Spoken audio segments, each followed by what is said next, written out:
Bonjour, nous sommes lundi, j'espère que vous avez passé un agréable week-end. Bienvenue pour la quotidienne du 10 mai. En actu, passage de témoins, direction Saint-Cergue. Nous donnons la parole au syndic Pierre Grabert.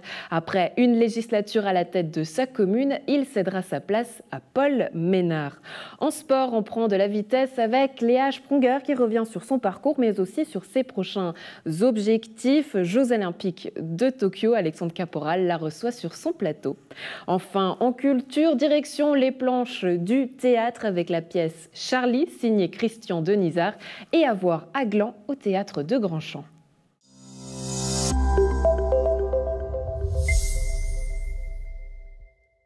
Après une législature à la tête de sa commune, Pierre Grabert a décidé de ne pas rempiler lors des dernières élections communales au printemps. Seul candidat sur la liste positive Altitude, Paul Ménard a été élu tacitement lors du premier tour pour la syndicature. Passage de témoins sur notre plateau, nous les recevons aujourd'hui tous deux. Paul Ménard, Pierre Grabert, bonjour. Merci d'être avec nous, bienvenue. Alors Pierre Grabert, on va commencer cette discussion avec vous, on va rentrer tout de suite dans le vif du sujet. Quel bilan est-ce que vous faites de cette législature ? Bilan très positif. Je crois qu'on a été une législature très dynamique. On s'est attaqué un petit peu à toutes les facettes de ce qui pouvait concerner la commune. Donc, par exemple, le tourisme, les écoles, le social, qu'est-ce qu'on appelle ? Les infrastructures.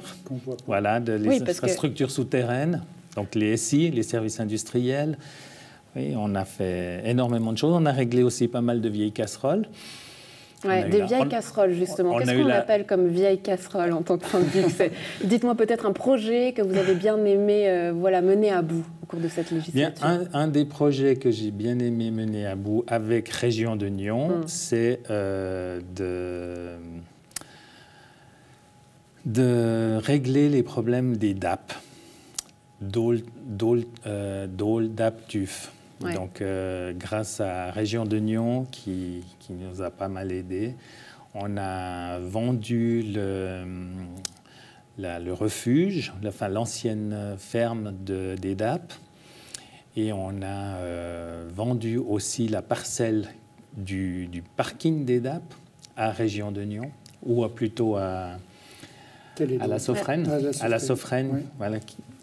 Et voilà, ça c'est un projet qui datait depuis très très longtemps et qui avait besoin d'être un petit peu amélioré et finalisé. Oui, qui aidera certainement aussi, notamment au tourisme, parce que on sait que c'est un gros dossier justement à Saint-Cergue, on y reviendra d'ici quelques instants. Puis c'était une chose logique, parce que c'était normal que le Télédôle soit propriétaire du parking. Ça crée des biais, le fait qu'il y ait un propriétaire et puis des locataires, comme ça maintenant, Télédôle s'occupe de tout. Ouais, alors, Pierre Grabert, vous regardez souvent du coin de l'œil Monsieur Paul Ménard, parce que c'est vrai que vous êtes non seulement voisins, mais vous avez aussi travaillé ensemble au cours de cette législature. Paul Ménard, vous avez été élu tacitement le 25 avril dernier, je le disais en titre. Qu'est-ce qui vous a incité à poser votre candidature pour ce poste de syndic ? Il y avait une continuité à poursuivre. Hein. Comme Pierre l'a indiqué, cette législature a fait vraiment beaucoup. Puis encore beaucoup à faire. Donc, on était au courant... L'équipe qui s'est présentée de Positive Altitude, il y a 3 sortants, puis 2 nouvelles personnes. Et puis, sur ces 3 sortants, il y en a, on est les 3 qui connaissons bien les dossiers, donc on ne part pas à zéro. Et puis, dans les projets qui ont été débloqués, il faut s'imaginer aussi que le parking de la Givine, qui était une casserole qu'on traînait depuis... des dizaines d'années, depuis la sortie de la Deuxième Guerre mondiale, presque. Il faut s'imaginer. Peut-être que les jeunes ne savent pas ce que c'est. Mais donc, c'est un projet qui a été débloqué parce qu'en tout début de législature, Pierre, tu te souviens, on a fait cette rencontre à un moment donné au zoo de la Garenne où on a dit maintenant, bon, il faut aller de l'avant parce que c'est assez. Ouais. Mais est-ce que vous en avez discuté de ce rôle de syndic avec M. Pierre Grabert ? Ah oui. Oui, on en parle souvent. Puis il a été vice-syndic. Oui. Donc, on a quand même préparé Il a été vice-syndic pendant 2 fois une année. Oui, c'est ça. Donc on changeait chaque année de vice-syndic et lui, il a fait deux tournus. Oui. Donc c'était... Puis Pierre et moi, c'est notre deuxième législature en tant que municipal. Oui. Pierre, on a commencé en cours de route. Et puis, vous avez accédé à la municipalité en 2014, M. Pergrabert. Est-ce qu'il y a un conseil que vous pouvez donner aujourd'hui à M. Paul Ménard en tant que syndic? Se méfier de la presse. Pourtant, on n'est pas méchant. Non, mais plus sérieusement. Bien contrôler la communication. Ouais. C'est quelque chose qui peut vite déraper, qui est difficile. Mais autrement, je crois qu'il est aguerri. Au niveau politique, il est aguerri. Il sait exactement comment ça se passe. Je n'ai pas grand-chose à lui transmettre. Plus, moi, il y a un bon timing. J'aurai 63 ans bientôt. Merci de me dire que je ne les fais pas. Mais c'est que j'arrive en fin de carrière. Hein. Puis là, avec mon employeur, je peux commencer déjà à réduire mon temps de travail. Hein. Et puis, ce qui fait que je ne suis pas encore un vrai retraité, comme Pierre ne l'était pas tout à fait non plus. Puis, donc, il y avait un bon timing aussi sur le poste de syndicature, parce que dans d'autres aussi, mais moi, j'avais la chance de ce timing. Hein. Puis, comme Pierre le dit, c'est depuis l'élection, il y a un vrai passage de dossier aujourd'hui qui est en train de se faire. C'est-à-dire que même les 2 nouvelles municipales sont aujourd'hui mis au fait de tous les dossiers. C'est-à-dire, quels seront les gros enjeux pour Saint-Cergue à l'avenir, selon vous? Il y aura la poursuite du dossier du tourisme, mais au-delà de ça, je pense que Saint-Cergue, c'est une commune qui est en croissance. Hein? Puis il y a des quartiers qu'on pensait que c'était pour être des familles avec des jeunes adultes, avec des gamins. Puis finalement, on se rend compte que quand je fais du VTT sans moteur électrique encore, je pense sur le chemin de la Prangine, puis je passe à côté d'un quartier, le quartier des Tanquois, puis je vois des petites cabanes pour les gamins. Je dis, oups, ça veut dire que l'école, les infrastructures scolaires, c'est important, puis ça va rester important à Saint-Cergue. On a augmenté quand même de plus de 80% nos capacités scolaires. Puis là, il y a l'autre dossier qui est en suspens, hein, celui de la construction du collège à Lemuy, qui est vraiment central pour les 5 communes membres de l'AIG. C'est vrai que c'est important par rapport à la commune, par rapport à ces nouveaux arrivants, ces nouveaux habitants qui arrivent, c'est vrai. Les écoles, parce qu'il manque d'ailleurs beaucoup de places, notamment dans le district. On va revenir un petit peu sur ces élections, si vous le voulez bien, messieurs. Alors, 2 listes s'étaient affrontées pour cette municipalité. Vous avez poser tous vos pions du côté de la liste Positive Altitude. Mais voilà, on a senti qu'il y avait un besoin de renouvellement aussi, un besoin de changement qui était demandé de la part de l'alternative de Saint-Cergue. Comment est-ce que vous allez en tenir compte justement au cours de cette prochaine législature, M. Paul Ménard? Écoutez, il y a peut-être eu des malentendus parce qu'on en a eu parlé entre nous. Sincèrement, la municipalité de Saint-Cergue, on était toujours ouverts aux doléances, aux propositions faites par la population. Puis je prends un exemple patent. On a des gens d'un club de VTT, vous avez des gamins qui viennent nous voir il y a peu. Pierre dit, on a un terrain extraordinaire pour... et puis on a inauguré samedi cette piste VTT. Donc, quelque part, on était une municipalité qui était quand même assez à l'écoute de la population. Et puis, quand les gens arrivent avec des dossiers, des propositions positives, on est les premiers à dire, écoutez, nous, on vous appuie, puis on va aller de l'avant. Et puis, je pense que le résultat des élections... On a ressenti quand même un certain mécontentement de la part de ces personnes-là. Disons que quand on a vu les résultats des élections, on s'est dit quand même... Les résultats étaient nets. C'est vrai qu'il y avait une grande disparité. Mais justement, comment aujourd'hui répondre à ces demandes-là et à ces besoins de changement? Pierre Grabert, comment est-ce que vous voyez la situation? Alors, moi, je vais peut-être pas être... J'ai vécu ces élections en retrait, et puis je pense que j'ai bien analysé les choses. Moi, ce qui m'a très déçu de l'opposition, c'est que c'est des gens qui ne se sont jamais informés de ce qui avait été fait sur la commune. Ils ne sont jamais venus lire un préavis, ils ne sont jamais participé à un conseil. Donc, ils sont venus critiquer sans vraiment avoir connaissance des dossiers. Par exemple, il proposait des choses qu'on avait déjà considérées.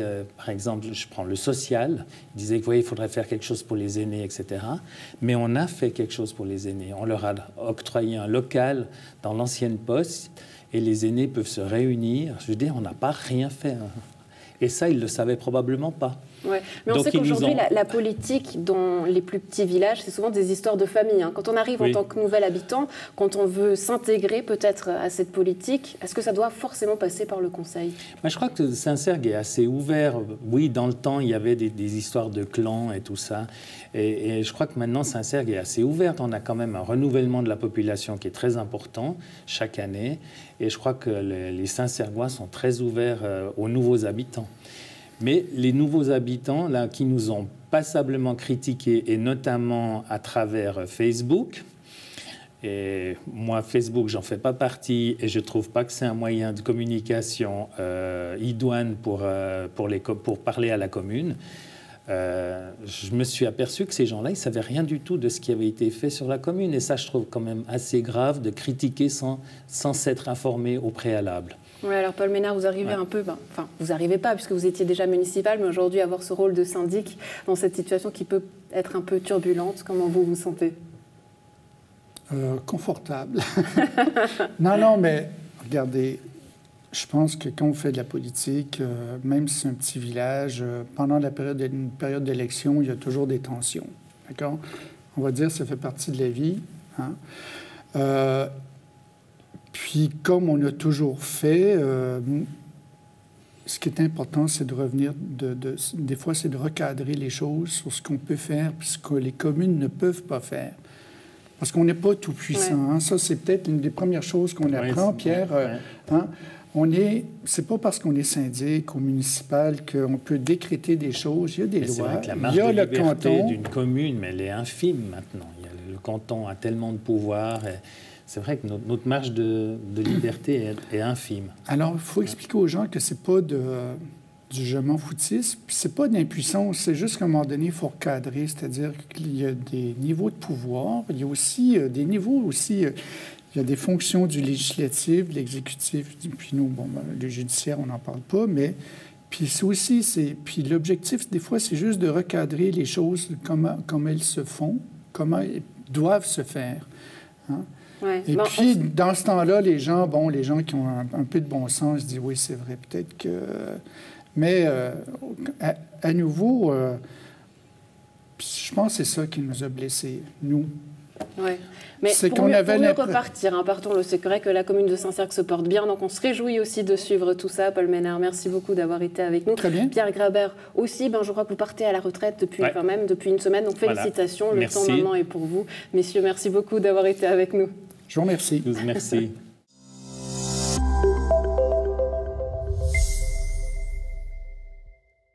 Elle est la Suissesse la plus rapide de l'histoire, très attendue pour les prochains Jeux Olympiques de Tokyo. La coureuse Lea Sprunger se prépare en ce moment pour l'ultime objectif de sa carrière qui prendra donc fin cette année pour la championne d'Europe de 400 mètres et de 400 mètres haies. Lea Sprunger est avec nous en plateau. Bonjour. Bonjour. Léa, du coup, tu es de retour dans la région, à Gingin, je crois. Qu'est-ce que tu fais? Tu fais un break? Tu reviens voir ta famille? Parce que tu t'entraînes aux Pays-Bas, d'habitude. Oui, exactement. Normalement, c'est vrai que je suis basée aux Pays-Bas, avec mon entraîneur est basé là-bas maintenant. Mais voilà, j'aime bien revenir quelques fois à la maison quand même pour mon équilibre, pour voir mon copain, voir ma famille et me ressourcer un petit peu. Donc, c'est important pour le mental aussi. Oui, c'est très important. Ouais, j'en ai vraiment besoin. Et c'est toujours des séjours assez courts, mais ils font du bien. Et là, c'est vrai que j'étais 10 jours par là. C'est pas de tout repos parce que tu continues à t'entraîner tous les jours, hein, il me semble. Oui, la préparation ne s'arrête pas, c'est juste que je la fais dans mon coin, sur mon stade d'enfance à Colevray. Et puis voilà, c'est vrai que ça fait du bien des fois aussi d'être un peu livré à soi-même. Je m'y suis fait gentiment et puis ça fait du bien. Tu gardes un lien important, hein, il me semble, avec la région, avec ta maison à Gingin. Ça reste important pour toi. Ça te manque, j'imagine, quand tu pars aux Pays-Bas pour des entraînements? Oui, ça me manque. C'est vrai que je suis toujours contente de revenir en Suisse, de revenir dans la région de la Côte. En fait, je me rends compte de la beauté de notre région en étant loin tout le temps. Je me rends compte de la chance que j'ai de pouvoir vivre dans une si belle région. Et c'est vrai que pour moi, c'est important. Je suis toujours fière de pouvoir parler de la région, de pouvoir faire un peu de pub. Et je me réjouis aussi que mes collègues d'entraînement hollandais puissent découvrir ma région. Ouais. Ouais. On est actuellement à moins de 3 mois de Tokyo. Dans quel état d'esprit tu es, Léa? J'ai hâte. C'est vrai qu'on les aura vraiment attendus, ces Jeux Olympiques. Et puis maintenant, voilà, ils sont vraiment au coin de la rue, donc c'est beaucoup d'impatience. Après, il y a aussi un peu de stress, forcément, parce que ça reste des Jeux Olympiques, c'est tous les 4 ans, et puis j'ai envie de faire quelque chose de grand là-bas, donc forcément la pression monte gentiment, mais c'est beaucoup d'impatience. On va parler de ces Jeux Olympiques et de la manière dont tu les appréhendes, forcément, mais revenons un peu sur ta saison d'hiver qui a été assez compliquée. Tu as eu le Covid aussi fin 2020. Il y a eu ce problème à la jambe. Il y a quelques jours, tu n'as pas pu disputer les mondiaux de relais. L'équipe suisse n'a pas pu se qualifier du coup en 4 fois 400 mètres. On imagine la difficulté pour toi de ne pas être allé là-bas. Mais dis-nous, la jambe, ça va mieux ? Oui, c'était un problème au mollet lié au tendon d'Achille, et puis ça va mieux. J'ai eu le feu vert du médecin pour recommencer gentiment à courir, donc voilà, la guérison s'est bien passée. C'était qu'une semaine entre guillemets où j'ai dû faire de l'alternatif, donc maintenant je me réjouis de pouvoir fouler le tartan de nouveau et puis monter en puissance. Comment on fait quand on se prépare pour un événement aussi gros que les Jeux Olympiques de Tokyo et que du coup dans la saison on a quelques petits pépins comme ça ? C'est vrai que c'est difficile, il faut rester calme, il ne faut pas paniquer, il faut surtout pas recommencer trop tôt, sinon ça risque d'avoir des conséquences qui sont encore plus dramatiques. Et surtout, il faut faire confiance au staff, en fait. Il faut avoir confiance au staff médical, au physio qui m'entoure, à mon entraîneur qui doit, lui, faire les plans, puis faire en sorte que je sois en forme fin juillet, début août. Donc voilà, il faut savoir déléguer et puis il faut rester tranquille. On va revenir aussi sur les championnats d'Europe en salle que tu as disputés en mars. Malheureusement, tu n'es pas allé jusqu'à la finale en 400 mètres. C'est la Hollandaise Femke Bol de 21 ans qui a remporté le titre. Hollandaise que tu connais bien d'ailleurs parce que tu t'entraînes avec elle aux Pays-Bas. Qu'est-ce que ça fait de se faire voler le titre ?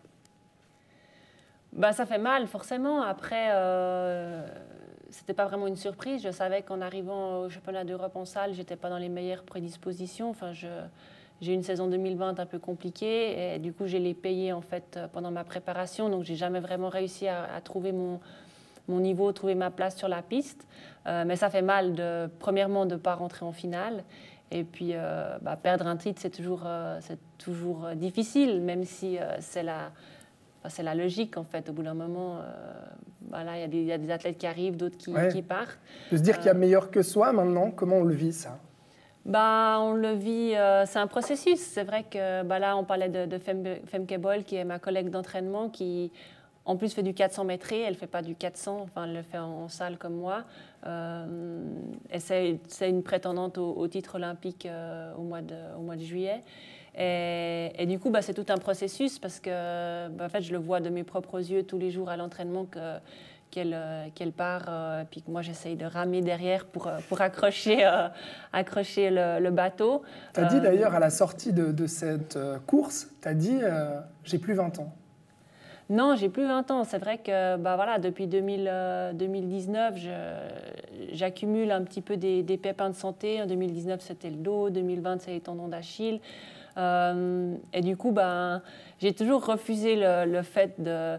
Beaucoup de gens me disaient, à 30 ans, tu verras, ton corps va changer, ce sera plus difficile. Et je faisais un déni de ça complet. Mais en fait, c'est pas possible, quoi. Je me disais, c'est pas possible. Mais en fait, c'est vraiment vrai, en fait. Et je remarque que mon corps, il récupère plus comme à l'époque, comme quand j'étais jeune. Et puis, les petits pépins de santé, ça grince par-ci, par-là. Donc, il faut ça influe sur le mental aussi ? Oui, forcément, oui, ça influence sur le mental. Et puis, le mental est lié au corps. Enfin, c'est tout un... tout est lié. Pour rester positif, on fait comment ?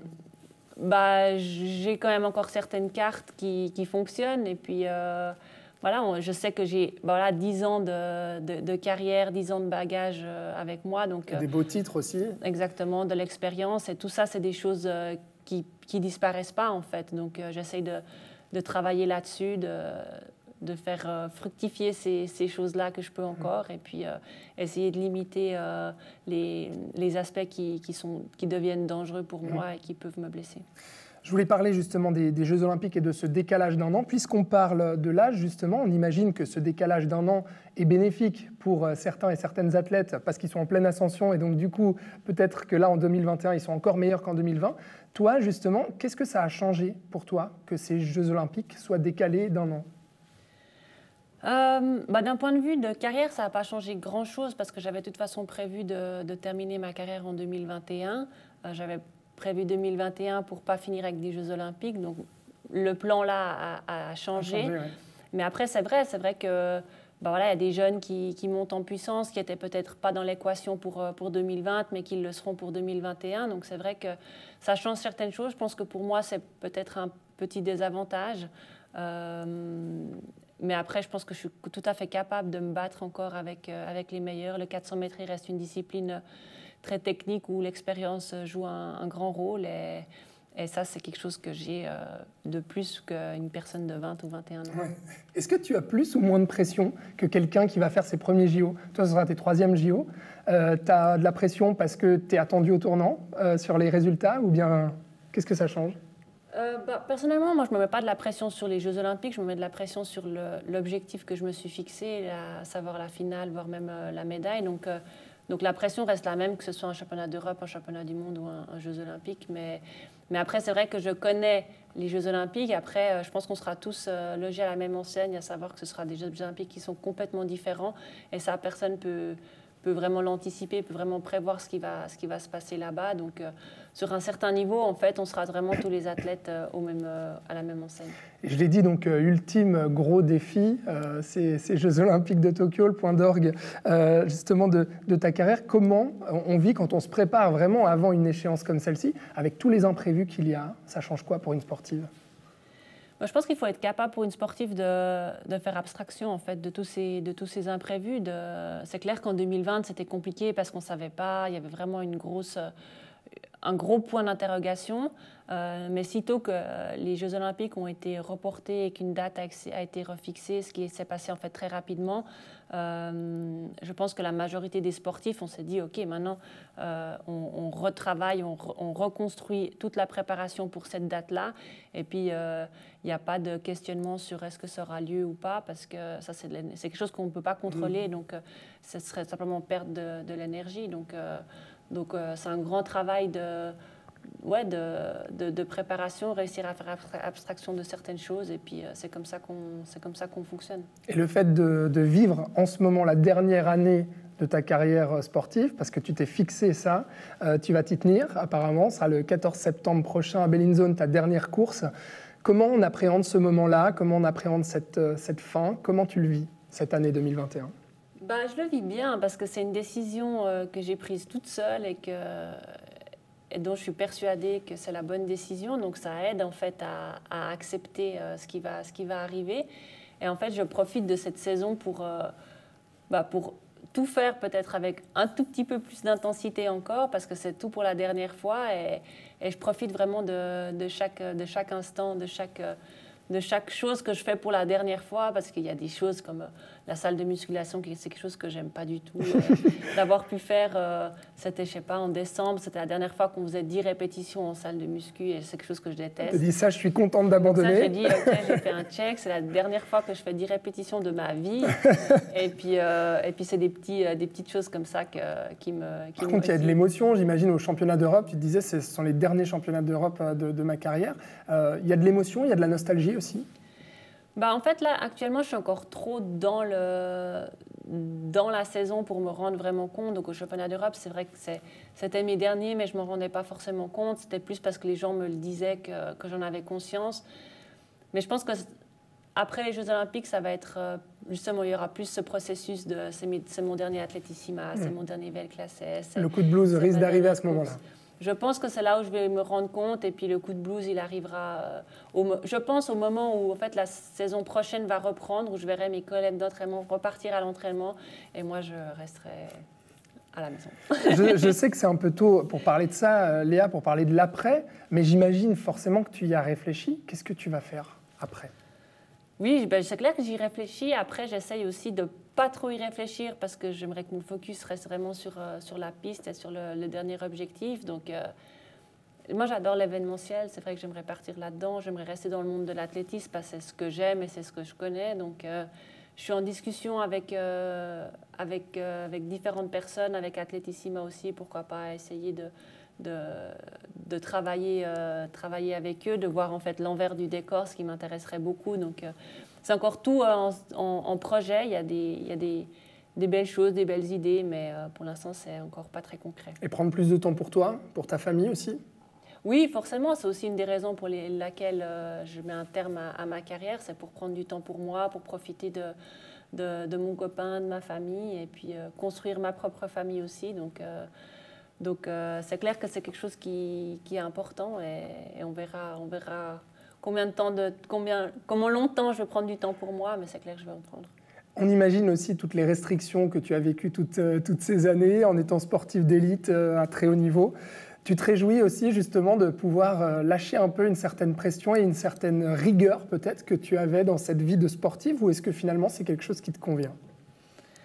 Non, je me réjouis forcément. C'est vrai que je me réjouis d'avoir mes week-ends, je me réjouis de revivre une saison de ski, parce que ça fait depuis 2009 que je n'ai pas chaussé les skis, donc ça c'est quelque chose dont je suis impatiente. De ne pas regarder ce que tu manges, de ne pas regarder ce que tu bois? Exactement, ces petites choses, de pouvoir aller me coucher à minuit si j'ai envie de regarder un long film. C'est des choses que je n'ai pas l'habitude de faire et que je me réjouis de faire, mais je pense que je vais m'en lasser très vite. De toute façon. C'est pas dans ton tempérament, c'est ça? Tu n'es pas fêtarde? Oui, je suis fêtarde, mais j'aime bien aussi dormir longtemps, donc on verra. Tu te réjouis plus du sommeil, en fait, c'est ça? Je me réjouis en fait de me réveiller le matin et puis de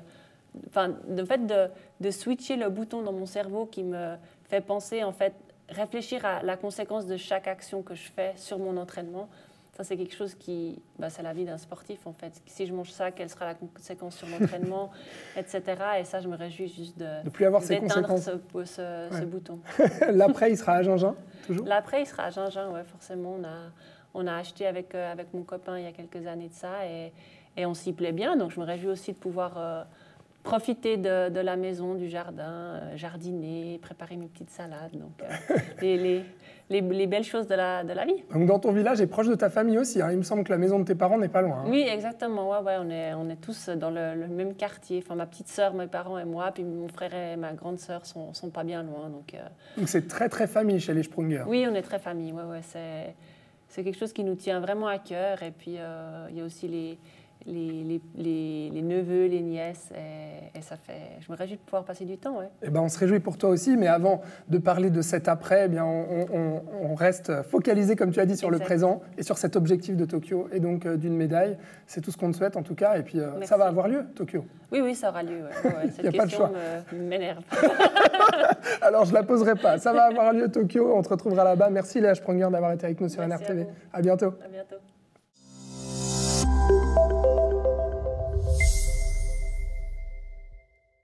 La compagnie Les Voyages Extraordinaires présente Charlie sur la scène du théâtre de Grandchamp le 11 mai. On en parle aujourd'hui avec le créateur et metteur en scène, Christian Denizard. Bonjour. Bonjour. Merci beaucoup d'être avec nous. Alors, Charlie sur scène, on a un peu de frustration, c'est vrai, parce que toutes les places sont prises, mais c'est vrai qu'à 50, ça va vite. Ben, oui, c'est clair. Oui, c'est un théâtre, il y a 400, 500 places comme ça. Mais voilà, au moins on peut jouer. C'est notre premier public, en fait. Pour ce spectacle. Dans quel état d'esprit vous êtes du coup pour ce retour et cette rencontre de nouveau avec le public? On est très excités, même si au TKM, on a créé le spectacle, on a fait énormément de scolaires et puis de professionnels, puis finalement, il y a eu plus de 800 personnes qui sont venues. Donc, on a pu jouer devant des gens et c'était déjà beaucoup. Et puis là, c'est une première étape et puis à partir de la saison prochaine, on va pouvoir, on croise les doigts, le montrer à tout le monde. Ouais, c'est un spectacle qui a eu beaucoup de succès, je crois, aussi auprès des classes. Il y a eu tout un travail pédagogique qui a été fait avec les élèves. Dans quel sens? Qu'est-ce que vous vouliez en faire? C'est un spectacle qui est tiré d'un livre qui est étudié encore en classe, un livre qui date des années 50-60 de Daniel Keyes qui s'appelle « Des fleurs pour Algernon ». Et puis c'est librement inspiré de ce livre. Donc effectivement, il y a des classes qui le lisent et puis qu'ensuite viennent voir la pièce, c'est très intéressant. Puis moi j'aime beaucoup ce public-là, c'est-à-dire le public adolescents, préadultes, comme ça, parce que c'est un public impitoyable, et puis qui va peu au théâtre, c'est-à-dire que les plus jeunes, les enfants vont au théâtre avec leurs parents, mais ensuite il y a une période comme ça où c'est un petit peu un creux, et j'aime bien m'adresser à eux parce que je trouve que parce que je me dis on n'aura pas de deuxième chance, c'est-à-dire que s'ils n'aiment pas, ils vont plus retourner au théâtre pendant longtemps. Et puis j'aime beaucoup ce défi-là, et puis je trouve que c'est très intéressant. Je ne sais pas ce que vous en pensez, hein, peut-être qu'on va rentrer dans une discussion un peu philosophique, mais est-ce que ce n'est pas aussi le rôle du théâtre d'avoir ce côté où finalement c'est un endroit où on peut s'ennuyer, parce que c'est de là où viennent aussi parfois les réflexions? Oui, c'est vrai. En fait, les gens qui n'aiment pas le théâtre, je crois qu'ils ont toujours l'impression d'être pris au piège.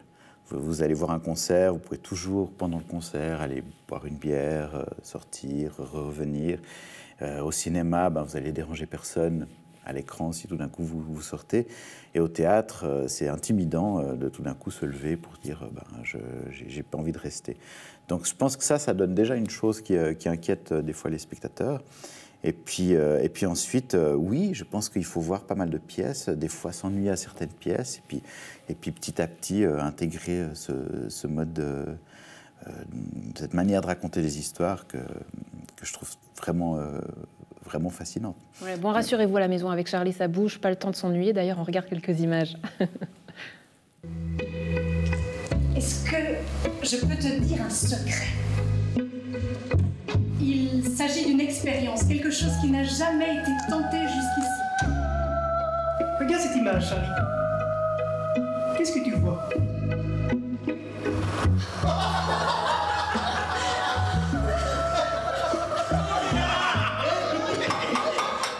Il propose de faire une opération pour rendre intelligent. Pouvoir dire des choses. Puis les gens qui répondent. Ah, je savais pas. Vous voyez pas que c'est pas de sa faute? Je n'y peux rien. C'est un élément. L'histoire se termine ainsi. Mais tu peux imaginer la suite si tu veux. On va imaginer la suite ensemble, Christian Denizard, mais quelque part, vous avez amené la science-fiction sur le théâtre. Oui, c'est un texte qui est catalogué science-fiction effectivement dans les librairies, même si j'ai l'impression que c'est plus quelque chose peut-être de l'ordre un peu du fantastique ou bien de l'anticipation proche, enfin je ne sais pas. On vit dans un monde tout à fait normal, mais effectivement il existe une expérience qui permettrait de rendre beaucoup plus intelligent. Et puis je trouve que ça pose des questions extrêmement intéressantes. Déjà sur ce que c'est être intelligent, comment on considère l'intelligence. Là, le texte et donc la pièce se passe dans les années 50, et puis à une époque où c'était le quotient intellectuel, le QI, qui était un petit peu le barème de ce qu'on considérait comme être intelligent. Donc c'est quelque chose de très mathématique, très logique. Et puis aujourd'hui, la notion d'intelligence, elle bouge. On parle d'intelligence affective, émotive. Et puis, mais malheureusement, en discutant avec des neurologues, des psychologues et des gens qui s'occupent du cerveau, ils m'ont dit non, notre monde fonctionne toujours. C'est-à-dire ce travail que vous avez fait pour la mise en scène, vous êtes allé discuter avec des neurologues pour le mettre en scène, justement, ce spectacle? Je trouve que c'est le privilège de faire des spectacles, c'est-à-dire qu'on a des sujets différents à chaque fois, et à chaque fois on peut entrer complètement dans un monde nouveau. Et là, c'était le monde du cerveau. Donc je trouvais ça, j'allais pas me gêner d'aller voir des scientifiques qui travaillent sur le cerveau. Et donc, ceux-ci m'ont dit, voilà, c'était le professeur Lavernay à l'université de Lausanne qui me disait, malheureusement non, l'intelligence qui est toujours mise en avant aujourd'hui dans notre société, ça reste cette intelligence analytique, mathématique. Ouais, ce qui ne nous plaît pas du tout quand on est artiste, j'imagine, parce que forcément, on a le côté viscéral, l'aspect émotion qu'on a envie de mettre en avant. L'un n'a pas beaucoup d'intérêt sans l'autre. Ouais. Dans les deux sens. Dans les deux sens, ouais. C'est vrai. Du coup, Christian Denizard, comment vous avez fait pour mettre cet aspect science-fiction sur scène? Sur quels aspects vous avez travaillé? Il y a beaucoup de décors qui bougent, je crois, dans tous les sens. Oui. On a travaillé sur des décors complètement mobiles, en effet. On a 10 comédiens et comédiennes qui sont musiciens, danseurs, comédiens, qui sont très, très, à mon avis, extrêmement doués, polyvalents et puis et intenses. Et puis ils forment vraiment une troupe que je suis très, très content d'avoir avec moi. Et c'est eux qui aussi manipulent en effet le décor, qui transforment en fait le décor pour créer les différents lieux avec des éléments qui sont sur des roulettes. Ça date d'ailleurs de réflexions qu'on se faisait avec Omar Porras à l'époque, qui nous accueillait. Et puis on se demandait, quand je dis à l'époque, c'est-à-dire pendant le confinement, le premier confinement, l'idée c'était de se dire, bon, ben, comment faire nos pièces aujourd'hui? C'est-à-dire, on était tout le temps à se dire, bon, ben, notre pièce sera dans un an, donc on peut penser au monde d'après, mais en fait, on se retrouve... Donc c'est une pièce qui a évolué avec son temps. Oui, oui, on se retrouve un peu hors sol en pensant comme ça, donc on a besoin quand même de sentir ce qui est en train de se passer. Et puis donc, voilà, c'est Omar qui me disait, ben, moi je pense qu'il faut faire des pièces qu'on pourrait faire aujourd'hui, maintenant, là. Donc le Covid, on le voit quelque part à travers cette pièce? Alors, c'est pas un sujet, mais ça a influencé un petit peu la mise en scène. C'est-à-dire, je me suis dit, bah, voilà, j'aimerais bien faire une pièce de théâtre que je pourrais faire sur une place publique ou dans un musée ou n'importe où. Et puis c'est pour ça qu'on est arrivé avec cette scénographie qui est légère, entre guillemets, hein. Ça reste quand même quelque chose de relativement important, mais légère à déplacer. Et puis surtout, cette équipe de 10 comédiens, c'est ça qu'on aime voir de toute façon. Donc, des gens. On peut être rassuré, même si les places sont prises à grand champ, c'est que le spectacle pourra être emporté ailleurs. Oui, complètement. Ouais, donc, affaire à suivre. On se réjouit d'avoir des nouvelles dates pour Charlie. Christian Denisard, merci beaucoup d'avoir été avec nous. Et merci à vous.